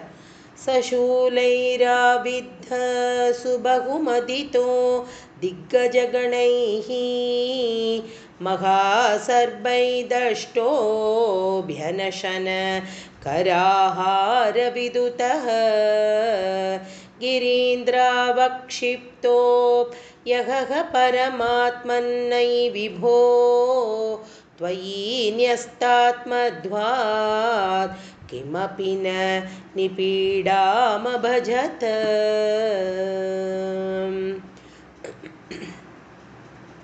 விபோ அப்படின்னு கூப்பிடுறார். யார் அப்படின்னா சாக்ஷாத் குருவாயூரப்பனை வந்து பிரத்யக்ஷமாக இங்கே பட்டத்திரி வந்து அழைக்கிறார். விபோ அப்படின்னா எல்லா இடத்துலையும் சர்வவியாபியாக இருக்கக்கூடிய பகவானுக்கு விபோ எங்கும் நிறைந்தவரே அப்படின்னு சொல்கிறார். அப்படிப்பட்ட பரமாத்மாவாக இருக்கக்கூடிய குருவாயூரப்பா என்ன அப்படின்னா தன்னுடைய சத்ரு இல்லையா, விஷ்ணு தானே தன்னுடைய சத்ரு. அப்படிப்பட்ட தன்னுடைய சத்ருவான விஷ்ணுவை வந்து பிரகலாதன் வந்து இவ்வளோ ஒரு உபாசனை பண்ணின்னு இருக்கிறத வந்து அவனால் சகிக்க முடியல அப்பாவால். அப்போ அவன் என்ன பண்ணுறான் அப்படின்னா குழந்தையவே கொன்னுடணும் அப்படிங்கிற ஒரு முடிவுக்கு வந்துடுறான். அப்படி வந்ததுனால என்ன அப்படின்னா எப்படியெல்லாம் வந்து குழந்தையை துன்புறுத்த முடியும் அப்படின்னு எல்லாம் பார்க்குறான். வெவ்வேறு புராணங்கள்லாம் இதுக்கு நிறைய கதைகள்லாம் சொல்லிகிட்டே வரா. அப்போ பிரகலாதனுக்கு வந்து என்ன பண்ணுறான் அப்படின்னா வந்து ஒரு விஷயத்துலேயும் அவனை வந்து ஒரு சூலத்தினால வந்து அவனை பெரிய ஆயுதமாக இருக்கக்கூடிய சூலத்தினால கொல்ல பார்க்குறார். அதுலேருந்தும் பகவான் வந்து குழந்தையை காப்பாற்றி விடுறார். அப்புறம் திக்கஜ கணைகி அப்படிங்கிறார். திக்கஜ கணைகின்னா எல்லா திக்குகளில் உள்ள யானைகளை வந்து கூட்டங்களாக வந்து அப்படியே கூட்டமாக வந்து அந்த யானையை வந்து பிரகலாதனை வந்து மிதிக்கிறதுக்கு வந்து ஏற்பாடு பண்ணுறான் அப்பா. அதுலேருந்தும் பகவான் வந்து அந்த யானை அழகாக வந்து என்ன பண்ணுறது அப்படின்னா பிரகலாதனை பார்த்துட்டு அழகாக ஆசீர்வாதம் பண்ணி பிரகலாதனுக்கு வந்து நமஸ்காரம் பண்ணிட்டு கிளம்புறது யானை. அந்த மாதிரி வந்து அந்த ஒரு காரியத்தை வந்து பண்ணுறான். அதுக்கப்புறம் என்ன அப்படின்னா பெரிய விஷம் பொருந்திய பாம்புகள் இதெல்லாம் விட்டு அவனை கடிக்க வைக்கிறான். அதுக்கெல்லாம் வந்து ஒன்றுமே நடக்கவே இல்லை, எந்த ஒரு கஷ்டமே அவனுக்கு வரல. என்ன காரணம் அப்படின்னா பிரகலாதன் வந்து பிரத்யக்ஷமாக பகவானையே நம்புறான் இல்லையா. பகவானை தவிர அந்த கத்தியை தவிர வேற ஒன்றுமே இல்லை அப்படின்னு அந்த குழந்தைக்கு வந்து அந்த புத்தியில் நன்னா பட்டிருக்கு. அதனால அந்த குழந்தை வந்து சதா அந்த பகவானையே ஸ்மரணம் பண்ணிகிட்டே இருக்கு அந்த குழந்தை. அதனால வந்து அவனுக்கு எந்த விதமான கஷ்டமும் கிடைக்கவே இல்லை, எந்த விதமான கஷ்டத்தையும் அதை அனுபவிக்கவே இல்லை அந்த குழந்தை. இப்போ என்ன ஆறுது அப்படின்னா இப்போ என்ன பண்ணுறான் ஹிரண்யகசிபு பார்த்தான் இவாளுக்கு ஏதோ ஒரு நல்ல விஷயம் வந்து இவனை காப்பாற்றின்ண்டே இருக்கே. அதனால வந்து இவன் என்ன பண்ணுறான், தன்னுடைய மனைவி கையாலேயே விஷத்தை கொடுத்து இந்த குழந்தைய வந்து சாகடிக்கணும் அப்படின்னு நினச்சிண்டு தன்னுடைய மனைவியை கூப்பிடுறான். மனைவியை கூப்பிட்டு அந்த குழந்தைக்கு விஷம் கொடுத்த அந்த பாலை, விஷத்தை கலந்து அந்த பாலை வந்து கொடுக்க சொல்லி சொல்கிறான். ஒரு சில புஸ்தகங்களில் போட்டிருக்கா, புராணங்களில் அது விஷம் கலந்த அன்னம்னு போட்டிருக்கா, ஒரு சிலவா வந்து விஷம் கலந்த பால் அப்படின்னு போட்டிருக்கா. எதா இருந்தாலும் விஷத்தை வந்து தன்னுடைய தாயாருடைய கையால் தான் பிரகலாதன் வாங்கிக்கணும் அப்படிங்கிற மாதிரி ஒரு இதை வந்து உருவாக்குறான் ஹிரண்யகசிப்பு. ஒரு ஆணைன்னு ஆர்டர் பண்ணுறான் ஒய்ஃப் கிட்ட. அப்படி பண்ணும்பொழுது கையாத்து என்ன இருந்தாலும் அம்மா இல்லையா, அம்மாவுக்கு எப்படி தோணும் தன்னோட குழந்தையை கொலை பண்ணணும் அப்படின்னு அழறா. இதெல்லாம் பண்ணாதீங்கோ, மகா பாப்பம், இவ்வளோ தூரம் இந்த குழந்தையை காப்பாற்றிகிட்டே வந்துட்டுருக்கே, ஏதோ ஒரு சக்தி காப்பாற்றுறது இல்லையா அப்படின்னு அம்மா சொல்கிறா. அதெல்லாம் காதிலேயே போட்டுக்கலாம், காதில் போட்டுக்காமல் அம்மாவை வந்து அம்மா கையாலேயே குழந்தைக்கு விஷத்தை கொடு அப்படின்னு சொல்லி பிரகலாதன் கொடுன்னு சொல்லி தாயார்கிட்ட கொடுக்குறான். அந்த அம்மா என்ன பண்ணுறா, அதை எடுத்துட்டு குழந்தைகிட்ட வரா, குழந்தைய பார்த்து சொல்கிறா. குழந்தை பார்த்து விட்றான், அம்மா அழறது தெரியறது குழந்தைக்கு. அம்மாட்ட கேட்குறது அந்த குழந்தை, ஏம்மா அழற அப்படின்னதும் அப்போ அம்மா சொல்கிறா, நான் வந்து ஒரு நல்ல ஒரு பதிவிரதா தர்மத்தை கடைப்பிடிக்கக்கூடிய ஒரு பெண்ணப்பா, அதனால் அப்பாவுடைய வாக்குக்கு மீறி எனக்கு எதுவும் பண்ண முடியாது, அதனால் அவருடைய கட்டளையை வந்து நான் வந்து நிறைவேற்றி தான் ஆகணும் அப்படின்னதும் அப்போ பிரகலாதன் ரொம்ப அழகாக சொல்கிறான். என்ன அப்படின்னா, அனுகூலே ஹரௌபத்யம் விஷம் ஸ்யாத் மம சுவ்ரதே அனுகூலே ஜெகநாதே விஷம்பத்யம் பவேன் மம விஷம்பத்யம் பவேன் மம அப்படின்னு ரொம்ப அழகாக குழந்தை சொல்கிறது. என்ன அப்படின்னா, பதிவிரதையாக இருக்கக்கூடிய என்னுடைய தாயாரே, என் பக்கத்தில் வந்து யாருடைய பலம் இருக்குது அப்படின்னா ஸ்ரீமன் நாராயணனுடைய பலம் இருக்குது. அதனால இந்த விஷம் கலந்த ஆகாரம் வந்து எனக்கு என்னவா ஆகும் அப்படின்னா அதுவே மருந்தா ஆயிடும் அப்படிங்கிறான், பத்தியமாக ஆயிடும் அப்படிங்கிறான். பவேன் மம அப்படின்னு 2 தடவை சொல்கிறான். அதாவது பகவான் வந்து இந்த ஹரி என்ன அப்படின்னா இந்த உலகத்துக்கெல்லாம் நாதனாக இருக்கக்கூடிய ஹரி இந்த விஷம் கலந்த இந்த ஆகாரத்தை என்னவா பண்ணிடுவார் அப்படின்னா எனக்கு அது ஒரு மருந்தா பண்ணிடுவார் அப்படின்னு சொல்லி அந்த விஷம் கலந்த அன்னத்தை வந்து அவன் சாப்பிட்றத பார்த்துட்டே இருக்கான். பிரகலாதன் சாப்பிட்றத வந்து ஹிரண்யகசிப்பு பார்க்குறான். அவன் அப்படியே திருடம் கல் மாதிரி இருக்கான். ஏன்னா அவனுக்கு அந்த அளவுக்கு ஒரு வெறுப்பு யார் மேலே அப்படின்னா பகவான் மேலே ஒரு வெறுப்பு. அதை எல்லாத்தையும் சாப்பிட்ட இந்த குழந்தை வந்து அப்படியே இருக்குது, ஜம்முன்னு ஒன்றுமே ஆகலை இந்த குழந்தைக்கு. இதை பார்த்த உடனே கையாத்து ஓடி போய் கட்டிக்கிறா, குழந்தைய கட்டின்ட்டு சொல்கிறா, ஆத்துக்கார்ட்ட வந்து சொல்கிறா, இப்படி காப்பாற்றுறாரே இந்த பகவான், அந்த பகவானை நம்மளும் பூஜை பண்ண வேண்டாமா அப்படின்னு, ஏன் பஜிக்கக்கூடாது அந்த சுவாமியை அப்படின்னு ஹிரண்யகசிப்புட்ட கேட்குறா. ஆத்துக்கார்கிட்ட கேட்டதும் இன்னும் கொஞ்சம் ஜாஸ்தியாகிடுது இவனுக்கு கோபம். அப்போ அவன் என்ன பண்ணுறான் அப்படின்னா, இதுலேருந்து வந்து என்ன தெரியறது, நாராயணியத்திலையும் பாகவதத்திலையும் பகவானை விபோ எங்கும் நிறைந்தவரே அப்படின்னு கூப்பிடுறா. அப்படின்னா பகவான் சகல வஸ்தூலையும் இருக்கார் அப்படிங்கிறது புரியுறது. அதாவது பிரகலாதனை துவம்சம் பண்ணுறதுக்காக கிளம்பி வந்த சூலமாகட்டும், விஷமாகட்டும், பாம்பாகட்டும், யானையாகட்டும், ஒரு பெரிய மலையிலேருந்து உருட்டி விடுறான் அதுவாகட்டும், எதா இருக்கட்டும், எல்லா இடத்துலையும் பகவான் நீக்கமர நிறைஞ்சு இருக்கான் அப்படிங்கிறது ரொம்ப சூக்ஷ்மமாக நமக்கு தெரியப்படுத்துகிறா. அதனால் பகவான்கிட்ட பக்தி பண்ணுற பக்தர்களுக்கு எல்லாம் எந்த சமயத்திலையும் துன்பம் அப்படிங்கிறது வரவே வராது அப்படிங்கிறத பட்டத்திரி ரொம்ப திருடமாக நமக்கெல்லாம் சொல்கிறதுக்காக ரொம்ப அழகாக அந்த ஸ்லோகத்தில் சொல்கிறார். எந்த விதமான கஷ்டங்கள் எல்லாம் பகவான் அனுபவிச்சான், பிரகலாதன் அனுபவிச்சான், பகவான் காப்பாத்தினா அப்படிங்கிறத தன்னுடைய 7வது ஸ்லோகத்தில் ரொம்ப அழகாக ஸ்மரிச்சுக்கிறார். மேலும் 8வது ஸ்லோகத்தில் ததசங்காவிஷ்ட ச புனः அதிதுஷ்டோஸ்ய ஜனகோ குருக்த்யா தத்கேஹ கில வருணபாஷைஸ்தம் மருணத குரோஷா சாநித்யே ச புனரனுகான் தைத்யதனயான் பவத்பக்தே தத்வம் பரமமபி விஜ்ஞானம் அசிஷத். பெரிய துஷ்டன் இல்லையா? அப்படிப்பட்ட ஒரு துஷ்டன் என்ன பண்ணுறான் அப்படின்னா, இந்த பிரகலாதன் சூலம் பல ஆயுதங்கள் இதாலெல்லாம் இவனை துவம்சம் பண்ண முடியல, இந்த குழந்தையை அழிக்க முடியல அப்படிங்கிறத பார்த்து விடுறான். யாருக்கு? பட்டத்திரிக்கு. இது ஹிரண்யகசிப்புக்கு நன்னா தெரியறது. அதை பார்த்த பட்டத்திரிக்கு தாங்கலை. அவனை அதிதுஷ்டன் அப்படிங்கிற வார்த்தையை உபயோகம் பண்ணுறார். அந்த மகாபாகவதன் பரமபாகவதனாக இருக்கக்கூடிய பிரகலாதனுடைய அப்பாவா இவன், எப்படி இவனுக்கு இப்படிப்பட்ட ஒரு எண்ணம் வந்ததோ அப்படின்னு சொல்லி ஆச்சரியப்படுறார் பட்டத்திரி. இவ்வளோ தொந்தரவுகளுக்கும் மேலே என்ன ஆறுது அப்படின்னா, பிரகலாதன் தைரியமாக இருக்கான். அதனால என்ன அப்படின்னா, இந்த தைரியத்துக்கு எது காரணம்? பகவான் மேலே அவன் வச்சிருக்கிற பக்தி. அந்த பகவானை இவனுக்கு பிடிக்கவே இல்லை. அந்த பகவானை இவனுக்கு பிடிக்காதனால இவன் என்ன பண்ண போகிறான் அப்படின்னா, அந்த பகவானை பிடிக்காததுனால இவனை மேலே மேலே இவனுக்கு என்ன பண்ண முடியும் அப்படின்னு பார்க்குறான். அப்படி பார்க்கும் பொழுது என்ன ஆறுது அப்படின்னா, தன்னுடைய குரு யார்? இந்த அசுரர்களுக்கெல்லாம் குருவாக இருக்கிறது யார்? சுக்கராச்சாரியார். அப்போ சுக்கராச்சாரியார்கிட்ட அவன் வேண்டிக்கிறான், கேட்குறான். இந்த மாதிரி இவன் ஒரு ஹிரண்யகசிப்பு தன்னுடைய தந்தையார் தான் உலகத்திலேயே சிரேஷ்டம்னு புரியாமல் இருக்கக்கூடிய ஒரு பையனாக இருக்கானே, அதனால் இவனை என்ன பண்ணணும் தெரியுமா? உன்னுடைய கிரகம், அதாவது சுக்கராச்சாரியாருடைய கிரகத்தில் இவனோட வருணனோட பாசக்கயிற்றினால இந்த பிரகலாதனை பேசாத கட்டி வச்சுடுங்கோ, வீட்டை விட்டு இவன் ஓடக்கூடாது அப்படின்னு சொல்கிறா. அதில் வீட்டில் அடைச்சி வச்சுடலான்னு சுக்கராச்சாரியார் ரொம்ப அழகாக அவனுக்கு உபதேசம் பண்ணுறார். அதை ஐடியா கொடுக்குறார் ஹிரண்யகசிப்புக்கு.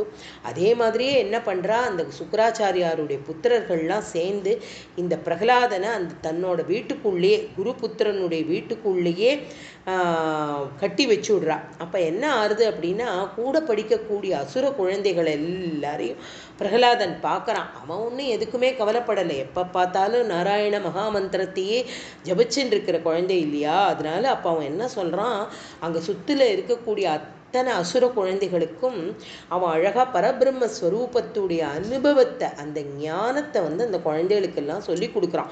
அதை உபதேசம் பண்ணுறான் பிரகலாதன், 5 வயசு பாலகனாக இருக்கிறவன்.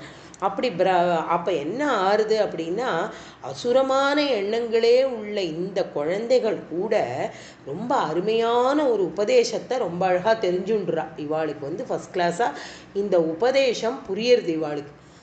இந்த உபதேசம் புரிஞ்சதும் என்ன ஆறுது அப்படின்னா, பிரகலாதன் சொன்ன தத்துவம் ஆத்ம ஞானத்தை உபதேசிக்கிறதுலேருந்து பார்த்தா, இந்த சாது சங்கம் எப்படிப்பட்ட ஒரு பெரிய லாபத்தை கொடுத்துருக்கு இன்னைக்கு இந்த அசுர குழந்தைகளுக்கு அப்படிங்கிறது ரொம்ப அதி ஆச்சரியமாக இருக்குது அப்படின்னு பட்டத்திரி சொல்கிறார். எப்படி சொல்கிறார் அப்படின்னா, ஈவன் நம்மளுடைய ஆதிசங்கர பகவத்பாதாலே வந்து சொல்கிறார் இல்லையா, மூ உலகத்துக்கு போனாலும் சம்சார சமுத்திரத்தை தாண்டறதுக்கு எது ஒன்று வந்து ஒரே கப்பலாக இருக்கும் அப்படின்னா சாது சங்கம் அப்படிங்கிறது ஒன்று தான் கப்பலாக இருக்க முடியும். சம்சார சாகரத்தை திரிஜகதி சஜ்ஜன சங்கதிரேகா பவதி பவார்ணவ தரணவு நௌகா அப்படின்னு தன்னுடைய பஜகோவிந்தத்தில் ரொம்ப அழகாக சொல்கிறார். என்ன அப்படின்னா, இந்த பவசாகரம், இந்த சம்சார சாகரம், இந்த தீங்கான ஒரு வாழ்க்கை, இதுலேருந்தெல்லாம் ஒருத்தன் வெளியில் வரணும் அப்படின்னா அவனுக்கு ஒரு பெரிய நவான்னா நௌகான்னா கப்பல், ஒரு ஓடம். அது வந்து எதுவாக இருக்க முடியும் அப்படின்னா வந்து சாது சங்கம் ஒன்று தான் ஒரு பெரிய ஓடமாக இருந்து இவாளெல்லாம் கரை சேர்க்க முடியும் அப்படிங்கிறத வந்து ரொம்ப அழகாக நம்ம ஆதிசங்கர பகவத்பாதாலே சொல்கிறார். அதனால் இந்த அசுர குழந்தைகளுக்கு எல்லாருக்கும் பகவத் பஜனம் அப்படிங்கிறத எப்படி பண்ணணும் அப்படிங்கிறத வந்து ரொம்ப அழகாக பிரகலாதன் சொல்லி கொடுக்குறான். இந்த சொல்லி கொடுத்ததை பார்த்து விடுறார் நம்மளுடைய ஹிரண்யகசிப்பு. வந்து பார்த்தா வருண கைத்தால் கட்டி போட்டிருக்கிற இந்த குழந்தை அதெல்லாம் விடுவிச்சுட்டு அங்கே இருக்கக்கூடிய அசுர குழந்தைகள் எல்லாம் பிரகலாதனை நடுவில் நிற்க வச்சு அழகாக திவ்யநாம சங்கீர்த்தனம் பண்ணுற மாதிரி அவனை சுற்றி பஜனை பாட ஆரம்பிச்சு கொடுத்து எல்லா அசுர குழந்தைகளும். இதெல்லாம் பார்த்த உடனே அவருக்கு என்ன பண்ணறதுன்னு தெரியல. மேலே மேலே மேலே அவனுக்கு அப்படியே கோபம் ஜாஸ்தி ஆகிட்டே இருக்குது. அப்போ வந்து கேட்க போகிறான். 9வது ஸ்லோகத்தில் வந்து பட்டத்திரி வந்து அப்படி ஸ்லாகிக்கிறார். அதாவது பிள்ளைக்கும் அப்பாக்கும் உள்ள சம்வாதம், அவள் 2 பேரும் என்ன பேசிக்கிறா அப்படின்னு. பிதா ஸ்ருண்வன் பால பிரகரமகிலம் त्वत् स्तुति परं रुषान्त प्राहैनं कुलहतकस्ते बलमिति भलं मे वैकुण्ठः तव च जगतां चापि सबलं स एव त्रैलोक्यं सकलमिति धीरोऽयम् अगदीत्.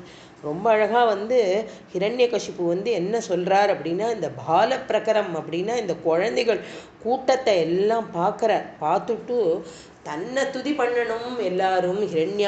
ஹிரண்யகசிபவே நமஹா அப்படின்னு தன்னுடைய நாமத்தை சொல்லாமல் இவாள்லாம் வந்து அந்த பகவான் சாக்ஷாத் பகவான் நாமத்தை வந்து இப்படி சத்தம் போட்டு சொல்லின்னு இருக்கிறத பார்த்து அவனுக்கு வந்து ரொம்ப அப்படியே கோபம் கொப்பளிக்கிறது. அவன் எப்படி கோபிச்சுண்டான் அப்படிங்கிறத பார்த்து பட்டத்திரி ரொம்ப வருத்தப்படுற. என்னன்னா, இவ்வளவு அழகாக பகவான் நாமாவை சொல்லக்கூடிய ஒரு பிரகலாதனை வந்து தகப்பன் வந்து தகப்பனாக இருந்தும் அந்த பிரகலாதனை எப்படி அதற்றான் அப்படிங்கிறத வந்து சொல்கிறார். அவனுக்கு என்ன அப்படின்னா, ஒரு ஆசுரமான எண்ணம் தானே அவனுக்கு மனசில் இருக்குது. அவளுக்கெல்லாம் யாருக்கு இந்த அசுர குணம் இருக்கோ, அசுரமான எண்ணங்கள் இருக்கோ, அவளுக்கெல்லாம் வந்து மனசில் நல்லதே வராது. நல்லது மனசில் பிடிபடவே படாது. அவளுக்கு அது நல்லதே பிடிக்காது. அதனால் வந்து இவன் வந்து எப்படிப்பட்ட ஒரு பலமுள்ள ஹிரண்யகசிப்பு, இவனுக்கு வந்து அசாத்திய பலம். அப்படிப்பட்ட ஒரு வரத்தன்னா வாங்கின்னு இருக்கான். அந்த வரத்தை பற்றி பின்னாடி சொல்ல போகிறார் பட்டத்திரி, எப்படிப்பட்ட வரத்தை வாங்கின்னு இருக்கான் அப்படின்னு. அவன் வந்து இந்த 5 வயசு குழந்தை பிரகலாதனுடைய தைரியத்தை வந்து பார்க்குறான். தைரியமாக சபையில் வந்து பிரகலாதன் வந்து பதில் சொல்கிறான். என்ன சொல்கிறான் அப்படின்னா, அப்போ பிரகலாதன் வந்து சொல்கிறான், அப்பா இந்த நாராயணன்னு நான் வந்து எப்படி வந்து ஸ்ரீமன் நாராயணனை பகவானாக நினச்சிண்டு அந்த பகவானையே ஸ்மரணை பண்ணுறேனோ, அவர் ஒருத்தர் தான் சாஸ்வதமான ஒருத்தர். அந்த சகாயம்னா உதவி, உனக்கு எனக்கு இந்த லோகத்தில் இருக்கக்கூடிய அத்தனை பேரையும் காப்பாற்றக்கூடிய ஒரே வஸ்து எது அப்படின்னா சாக்ஷாத் பகவான் தான். அந்த ஒரு வாஸ்தவமான உதவி பண்ணக்கூடிய அந்த பகவான் உங்களுக்கு மாத்திரம் இல்லை, எனக்கு மாத்திரம் இல்லை, இந்த 3 லோகத்துக்கும் ஸ்ரீமத் நாராயணன் தான் அப்படிங்கிறத வந்து சொல்கிறான். அப்போ வந்து இந்த 3 உலகம்னு ஒன்று இருக்குங்கிறது வந்து புரியுறது. அதை தோற்றுவித்தவனும் அந்த பகவான் தான் அப்படிங்கிறதையும் சொல்கிறார். அதே மாதிரி இந்த உலகமே அழியும் பொழுதும் யார் ஒருத்தர் அழியாமல் இருக்க போகிறா அப்படின்னா இந்த சாக்ஷாத் பகவான் தான் இருக்க போகிறார். இன்னைக்கு என்ன இந்த உலகத்தில் இருக்கக்கூடிய அத்தனை பேரையும் ஆட்டுவிக்கிறது யாரு அப்படின்னா இந்த பிரத்யக்ஷமாக இந்த பகவான் தான். அதனால இந்த பகவானை நம்பின யாருக்கும் எந்த துஷ்டர்களாக இருந்தாலும் சரி, எப்படிப்பட்ட கொடிய சொற்களாக இருந்தாலும் சரி, அவ எதுக்குமே பயப்பட மாட்டா அப்படிங்கிறத ரொம்ப தெளிவாக அவ்வளோ பெரிய சபையில்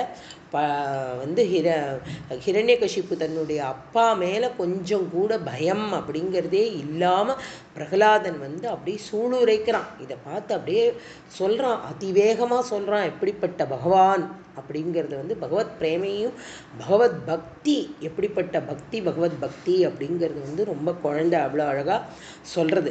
சொன்ன உடனே என்ன ஆறுது அப்படின்னா ஹிரண்யகசிப்புக்கு ஆத்திரம் ஜாஸ்தி ஆயிடுறது.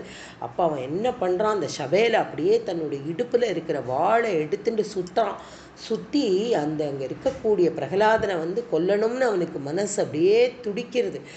அதை பற்றி இன்னொரு ஸ்லோகம் பாகவதத்தில் இருக்குது, அதை சொல்ல போகிறார்.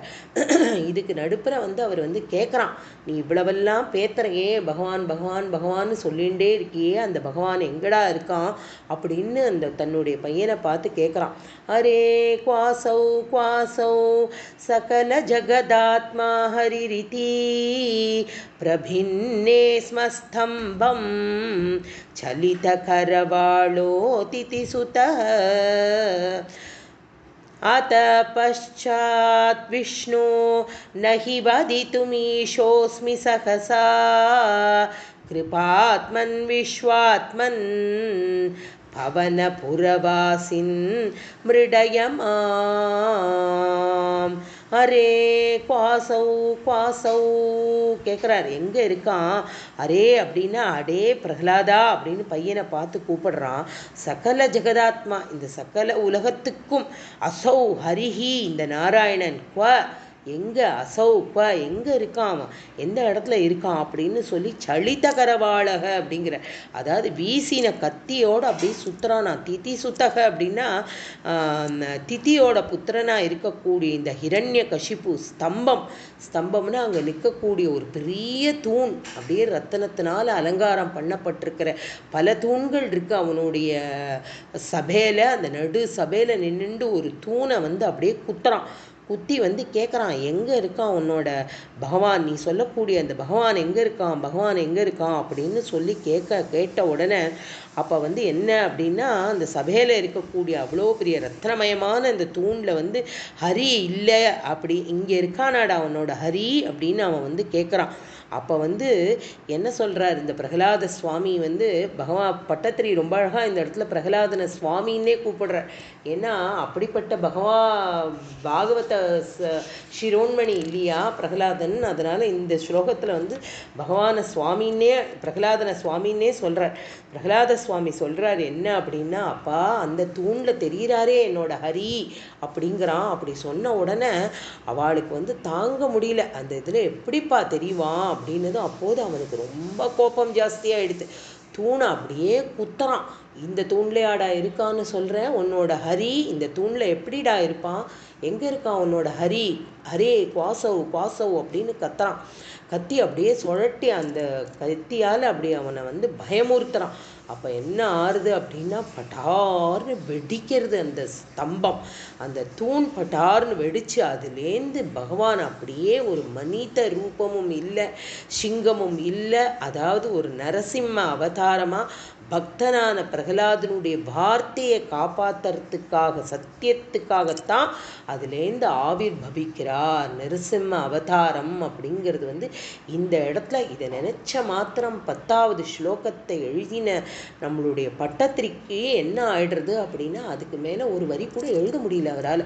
ஏன்னா பிரத்யக்ஷமாக குருவாயூரப்பன் இந்த ஒரு காட்சியை காமிக்கிறார் அப்படின்னு இதில் எழுதியிருக்கிற வியாக்கியான கர்த்தாள்லாம் சொல்கிறா. அப்படி அதை பார்த்த உடனே என்ன ஆறுது, ஹரி எங்கேன்னு அவன் கேட்ட உடனே நம்பூதிரி அது வரைக்கும் தான் சொல்கிறாராம். அதுக்கப்புறமா என்ன ஆறுது அப்படின்னா அந்த வைகுண்டத்தில் காவல் காத்தவாதான இந்த ஜெய விஜயா அவளுக்கு வேற எதுவுமே கேட்கல. அவளுக்கு மனசு பூரா என்ன இருந்திருக்கு அப்படின்னா ஹரிபக்தி பண்ணினவா தானே இவா 2 பேருமே. ஹிரண்யகசிப்புவாவும் ஹிரண்யாக்ஷனுமா அவதாரம் பண்ணின இந்த பாலகர்கள் ஹரிபக்தி பண்ணினவா தானே, அதனால அவளுக்கு வாயில ஹரிங்கிற வார்த்தை தான் வருதான். இந்த ஹரிங்கிற வார்த்தைக்கு என்ன அர்த்தம் அப்படின்னா, ஒரு அர்த்தம் எடுத்துட்டா சாக்ஷாத் விஷ்ணு அப்படின்னு ஒரு அர்த்தம். இன்னொரு அர்த்தம் என்ன அப்படின்னா, ஹரின்னா சிங்கம்னு அர்த்தம். ஏன்னா இவன் அப்படிப்பட்ட ஒரு வரத்தை வாங்கின்னு இருக்கான் இல்லையா, உக்ர நரசிம்மனா இப்போ இந்த இடத்துல வரப்போறார், ஆவிர் பவிச்சிருக்கார். அது எப்படி இருக்கு அப்படிங்கிறது எப்படி இருக்குன்னா, பகவான் ஆகாசத்துலேருந்தோ மற்ற இடத்துலேருந்தோலாம் வரலையாம். ஏன் அப்படின்னா, பக்தனோட வாக்க சத்தியமாக்கணும் இல்லையா. இப்போ பகவான் மேலேந்து அழகா விமானத்தில் இறங்கி இருக்கலாம், இறங்கலை பகவான். ஏன்னா பகவான் பூமியை பிறந்துட்டு காமிச்சிருக்கலாம், இறங்கலை. ஆனால் ஏன் அப்படி பண்ணலை அப்படின்னா, இந்த இடத்துல பிரகலாதனுடைய வாக்க சத்தியம் பண்ணுறார் பகவான். என்ன சத்தியம் பண்ணுறார் அப்படின்னா, பிரகலாதன் சொல்லி காமிக்கிறான், இந்த தூணில் என்னுடைய பகவான் இருக்கார், என்னால் பார்க்க முடியறது அப்படின்னு சொல்கிறான் அந்த குழந்தை. அப்படின்னதும் உடனே பிரகலாதன் என்ன பண்ணுறான், அந்த தூணை 3 தடவை நமஸ்காரம் பண்ணுறான், உள்ளே இருக்கக்கூடியது பகவான் அப்படிங்கிறது. ஆனால் அதை நம்ப முடியல பிரகலாத ஹிரண்யகசிபுவால். அவன் என்ன பண்ணுறான், திரும்ப குத்தினது உடனே ஒரு பெரிய சப்தம் வரப்போகிறது. அதை எழுத முடியல அப்படின்னு பட்டத்திரி ஸ்மரிக்கிறார். பகவான்கிட்ட சொல்கிறார், என்னால் எழுத முடியல, என்னால் அந்த ஸ்லோகம் மேலே உன்னை பற்றி, உன்னுடைய நரசிம்ம அவதாரத்தை பற்றி என்னால் சொல்ல முடியாமல் போயிடுதே அப்படின்னு அவருடைய உடம்பெல்லாம் நடுங்கிறது, குரல் தழுதழுக்கிறது, சாஷ்டாங்க நமஸ்காரம் பண்ணுறார். ஏவம் விசுத்தமானஸ்ய சிரக்காயாத் ஹராமிதே கோபாயாத ஹரிஸ்துவாத்ய எஸ்தே சரணமீப்சிதம். இந்த பகவான் தூணில் இருக்கான் அப்படின்னு புலம்புறையே. அப்போ அவன் சொல்கிறானா, இது வேற பாகவதத்துலலாம் இந்த கதையை இன்னும் கொஞ்சம் விஸ்தீரணமாக சொல்லியிருக்கா. என்ன சொல்கிறா அப்படின்னா, ஹிரண்யகசிபு கேட்குறான், இந்த தூணில் பகவான் இருக்கான்னு சொல்கிறையே, இப்போ நான் உன்னோட தலையை வெட்டுறேன், வெட்டினா உன்னோட பகவான் திரும்ப உன்னோட தலையை வச்சு தைச்சு தருவாரா, உன்னை மீண்டும் உயிர்ப்பிப்பாரா அப்படின்னு ஹிரண்யகசிபு கேட்குறான் பிரகலாதன்ட்ட. அப்போ பிரகலாதன் சொல்கிறான், அப்போ என்னோட பிரபுன்னா என்னுடைய சுவாமியால் அது முடியாது அப்படிங்கிறான். அப்படின்னதும் அவனுக்கு ஒரே சந்தோஷம். யாருக்கு, ஹிரண்யகசிபுக்கு. அஹஹான்னு பெருசாக சிரிக்கிறான். சிரிச்சுட்டு அவன் சொல்கிறான், ஏன் முடியாது, எல்லாம் முடியும் நீ சொன்னியே, உன்னோட பிரபுவால் இது பண்ண முடியாதா அப்படின்னு கேட்ட உடனே பிரகலாதன் ரொம்ப தைரியமாக எவ்வளவு நம்பிக்கையோட ஒரு பதில் சொல்கிறான். என்ன அப்படின்னா, நீ கத்தினால என்னோட கழுத்தை வெட்டுற வரைக்கும் என்னுடைய சுவாமி பார்த்துட்டு சும்மா இருப்பார்னு நினச்சியாப்பா? அப்படிப்பட்ட ஒரு கருணாமூர்த்தியாக இருக்கக்கூடிய பகவான் என்னை கைவிட மாட்டார். நீ தலையை வெட்டுற வரைக்கும் அவர் வெண்ண கையை காட்டி நிற்பாரா? அடுத்த நிமிஷம் நீ இந்த இடத்துலையே இருக்க முடியாது. அதனால் என்னுடைய தலையை வெட்டுறதுக்கே உனக்கு அனுமதி இல்லாத போது அதை தைக்கிறத பற்றி நீ என்னப்பா யோசிக்கிற? அதனால் அதை பற்றின ஒரு அவசியமே அவருக்கு இல்லையே அப்படின்னு பல புராணங்கள்லாம் கூறியிருக்கிறதா சொல்கிறா. அதே தான் பாகவதத்திலையும் சொல்கிறார். ஏவம் துருக்தை முகுராத்தியதான் ருஷாம் சுதம் பாகவதம் மகாசுரக खड्गं प्रहृयोत्पतितो वरासनात् स्तंभं तदाढाति पलस्ममुष्ठिता.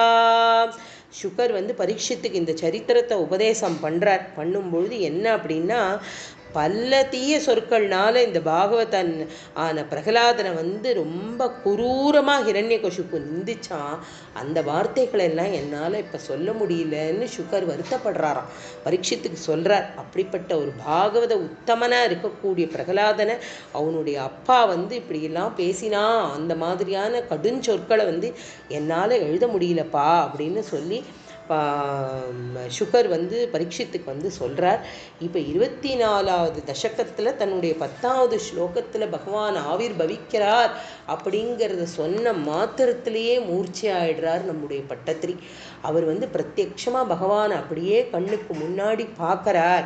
அப்போ 25வது தசகத்தில் பட்டத்திரிக்கு என்ன ஆறுது அப்படின்னா, நரசிம்ம அவதாரத்தை வர்ணனை பண்ணணுமே, எழுத ஆரம்பிச்சுட்டார், எழுதணும்னு ஆசைப்படுறார். ஆனால் பிரத்யட்சமாக பகவான் எங்கன்னு கேட்ட உடனே இங்கே தான் இருக்கான் அப்படின்னு அந்த ரத்னமயமான தூணை காமிச்சு அந்த குழந்தை சொன்ன உடனே அதை என்ன அப்படின்னா தூணிலையும் தெரியறான் அப்படின்னு அந்த குழந்தை சொன்ன உடனே ஒரு பெரிய சப்தம். அப்போ பகவான்கிட்ட வேண்டிக்கிறார். என்ன கேட்குறார் அப்படின்னா, ஏ குருவாயூரப்பா, உன்னோட அவதார பெருமையை வர்ணிக்கிறதுக்கு எனக்கு கிருபை பண்ணு அப்படின்னு வேண்டிக்கிறார். ஏன்னா அப்படிப்பட்ட ஒரு சிரேஷ்டமான அவதாரம் இது. இந்த ஒரு அவதாரத்தை எத்தனை தடவை ஸ்மரித்தாலும் சரி, எந்த இடத்துல இருந்து கேட்டாலும் சரி, யார் சொல்லி கேட்டாலும் சரி, படித்தாலும் சரி, பாராயணம் பண்ணினாலும் சரி, பிரத்யக்ஷமாக பகவான் அங்கே இருக்கார் அப்படிங்கிறது சத்தியம். அதனால் அந்த மாதிரியான ஒரு கிருப்பையை எனக்கு கொடுப்பா அப்படின்னு சொல்லி அவர் வேண்டி கேட்டுக்கிறார். அப்படி கேட்குறச்ச நரசிம்ம அவதாரத்தை எழுதுறதுக்கான அந்த ரசம் வரணும் இல்லையா, அவருக்கு அந்த ரசம் வரத்துக்காக அப்படி ஆச்சரியமாக அவர் வேண்டிக்கிறார். யார்கிட்ட அப்படின்னா அந்த குருவாயூரப்பன்ட்டையே வேண்டிக்கிறார். எனக்கு அதை ஒரு தைரியத்தை கொடு, அதை எழுதுறதுக்கான ஒரு சக்தி எனக்கு வேணும் அப்படின்னு சொன்ன உடனே